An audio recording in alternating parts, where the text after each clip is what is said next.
हम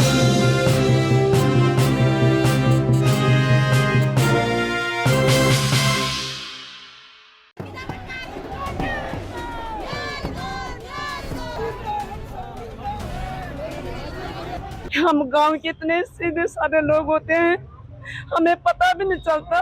और ना हमने कभी ऐसा जीवन में देखा, कल में देखा जब ये मुझे जबरन मुझे वहाँ भर्ती कराया और मेरे पति को अलग किया, मुझे अलग किया।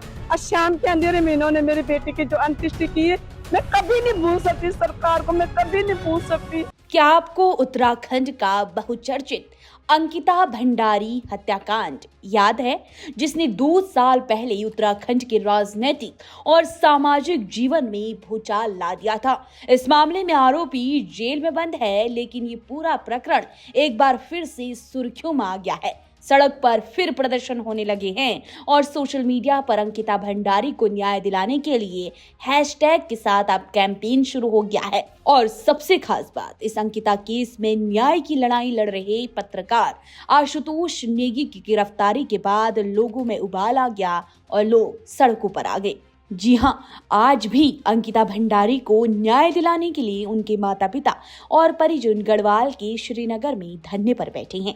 उनकी मांग है कि तत्कालीन एसडीएम और यमकेश्वर के एमएलए पर कार्रवाई की जाए। इसको लेकर लोग अब एकजुट हो रहे हैं। सरकार का पुतला फूंका गया है। सरकार पर बड़े आरोपियों को बचाने का आरोप लगाया जा रहा है। आरोप ये लगाया जा रहा है कि इसी लड़ाई से जुड़े आशुतोष नेगी को गिरफ्तार कर लिया गया।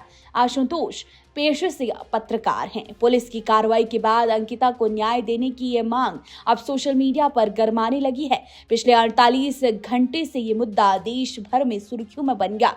सोशल मीडिया प्लेटफॉर्म एक्स यानी कि ट्विटर पर hashtag justice for Ankita Bhandari, hashtag Uttarakhand police और हैशटैग आशुतोष नेगी पूरे देश में ट्रेंड कर रहा है। देश के कई बड़े नेता और सामाजिक कार्यकर्ता इस हैशटैग कैंपेन को अपना समर्थन दे रहे हैं। अंकिता भंडारी के परिवार के साथ न्याय की लड़ाई लड़ रहे पत्रकार आशुतोष नेगी की गिरफ्तारी के बाद लोगों में इस प्रकार का रोष देखा गया कि लोग अब सड़कों पर आ गए हैं। दरअसल पत्रकार आशुतोष नेगी भी अंकिता भंडारी के पौड़ी डोभ गांव के रहने वाले हैं। आशुतोष नेगी ने पिछले कुछ दिनों से इस केस को अपने साप्ताहिक समाचार पत्र जागो उत्तराखंड के कवर स्टोरी में छापना शुरू कर दिया, जिसके बाद ये मामला और गर्मा गया और अंकिता के माता पिता के साथ वो भी धरने पर बैठ गए। लेकिन पुलिस ने आशुतोष नेगी को बीते 5 मार्च को SC/ST एक्ट का एक पुराना मामला बताकर पौड़ी से गिरफ्तार कर लिया। इस गिरफ्तारी के बाद से ही इस मामले ने तूल पकड़ लिया। फिर ये मामला लोगों के नजरों के सामने आ गया। लेकिन दूसरी तरफ उत्तराखंड के कार्यवाहक पुलिस महानिदेशक अभिनव कुमार ने इस मामले में जानकारी देते हुए बताया कि आशुतोष नेगी के द्वारा अंकिता भंडारी हत्याकांड मामले में जनता के बीच अविश्वास पैदा करने की कोशिश की जा रही थी। उन्होंने आगे कहा कि आशुतोष नेगी के पास कोई सबूत नहीं है, वो बिना सबूत के उत्पाद मचा रहे थे, इसलिए उनकी गिरफ्तारी हुई है। दरअसल 18 सितंबर 2022 का वो दिन जब 19 वर्षीय रिसेप्शनिस्ट अंकिता भंडारी की हत्या की गई थी। अंकिता की हत्या के पीछे का कारण रिजॉर्ट में आने वाली VIP गेस्ट को स्पेशल सर्विस देना बताया गया। पौड़ी जिले के गंगा भोगपुर में स्थित वनंतरा रिजॉर्ट में अंकिता भंडारी काम करती थी। अंकिता 8 सितंबर 2022 को लापता हुई थी। अंकिता की 18 सितंबर 2022 को चीला नहर में धक्का देकर हत्या की गई थी। 7 दिन बाद 24 सितंबर 2022 को अंकिता का शव चीला नहर से बरामद किया गया। अंकिता के पिता और भाई ने अंकिता के शव की पुष्टि की थी। केस में भाजपा से निष्कासित विनोद आर्य के बेटे पुलकित आर्य रेप और हत्या के आरोप में आज भी जेल में बंद है। इस घटना को याद कर आज भी लोगों की आंखें गीली हो जाती हैं। एक बेटी जो अपने सपनों को पूरा करने के लिए घर से निकलती है, एक रिजॉर्ट में काम करती है, उसके साथ जिस प्रकार की वारदात हुई उससे लोगों ने खुद को जोड़ा। उत्तराखंड चुनाव 2022 में बड़ी सफलता के बाद सत्ता में वापसी करने वाले CM पुष्कर सिंह धामी के लिए मामला चुनौती खड़ी करने वाला बन गया। हालांकि इस मामले में कार्रवाई हुई, तीनों आरोपी जेल में हैं, मामला कोर्ट में चल रहा है, लेकिन फिर इस मामले को लेकर लोग अब लड़ाई सड़क तक ले आए हैं। यही सोच के हैरान हूँ कि अगर मेरे भाई को कुछ हो जाता तो ये शासन प्रशासन तो यही कहती ना कि आशुतोष ने खुद कुछ कर दिया है, क्योंकि मैंने देखा है ऐसे केस मैंने बहुत देखे हैं।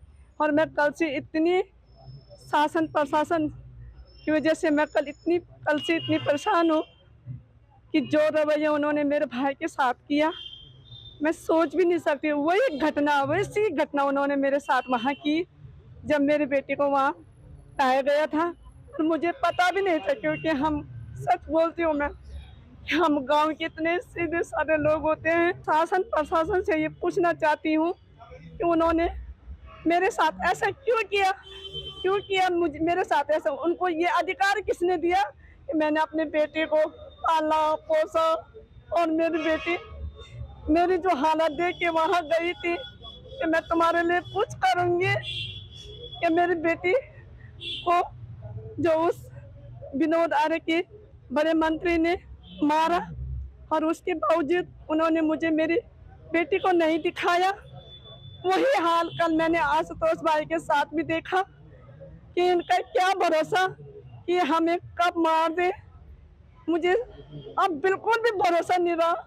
मैंने कल जो आशुतोष भाई के साथ देखा, मैंने वही अपने साथ वहाँ हॉस्पिटल में देखा, जब ये मुझे जबरन वहाँ भर्ती कराया और मेरे पति को अलग किया, मुझे अलग किया, और शाम के अंधेरे में इन्होंने मेरे बेटे की जो अंत्येष्टि की है, मैं कभी नहीं भूल सकती। सरकार को मैं कभी नहीं भूल सकती। मांग तो हम लोग पिछले जिस दिन से बहन अंकिता भंडारी की हत्या हुई, उसी दिन से हम लोगों ने यहाँ पर, जब यहाँ पर बहन अंकिता भंडारी का पोस्टमार्टम हुआ, उसमें हम लोग एक बात स्पष्ट तौर पर कहना चाहते हैं। न्याय की मांग तो अलग है, लेकिन हम लोग कह रहे हैं कि जो वीआईपी का नाम सार्वजनिक करने की बात हम सब लोग कह रहे हैं, क्यों इतना डर है? इतना आपका पूरा प्रशासन है, पुलिस का सिस्टम है, क्यों आप उस वीआईपी का नाम सार्वजनिक नहीं कर रहे हो? और हम तो ये मांग कर रहे हैं कि सुप्रीम कोर्ट के किसी न्यायाधीश की निगरानी में जो है यहाँ पर इसकी सीबीआई जांच होनी चाहिए। तरीके से सरकार एक बेटी बचाओ बेटी पढ़ाओ का नारा देती है, लेकिन जब वही पहाड़ की बेटी अपने काम के लिए, अपने घर के एक सपने के लिए कि मैं अपना एक अच्छा घर बनाऊंगी,